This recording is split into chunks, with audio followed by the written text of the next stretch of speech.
தெய்வீக மாலை நண்பர்களுக்கு வணக்கம். இன்று நம்ம தெய்வீக மாலை யூடியூப் சேனல்ல நஞ்சை இடையாறு மகாமாரியம்மன் கோவிலில் 10,008 பால்குட அபிஷேகம் நடைபெற்றது.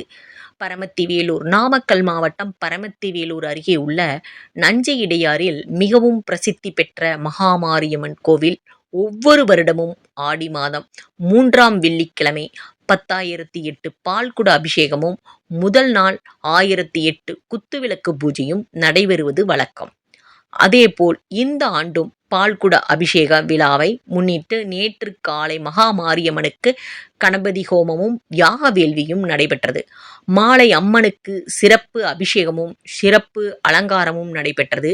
இரவு கோவில் வளாகம் முன்பு 1008 குத்துவிளக்கு பூஜையும் நடைபெற்றது. இதில் ஆயிரக்கணக்கான பெண்கள் கலந்து கொண்டு குத்துவிளக்கு பூஜை செய்து அம்மனை வழிபட்டனர்.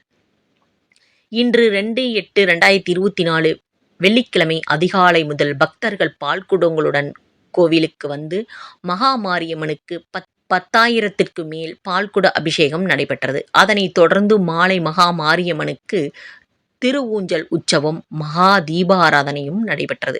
மேலும் காலை முதல் இரவு வரை அன்னதானம் நடைபெற்றது. இதில் கரூர், நாமக்கல், சேலம், திருச்சி மற்றும் ஈரோடு ஆகிய மாவட்டங்களைச் சேர்ந்த பல்லாயிரக்கணக்கான பக்தர்கள் மற்றும் பொதுமக்கள் கலந்து கொண்டு சாமி தரிசனம் செய்தனர்.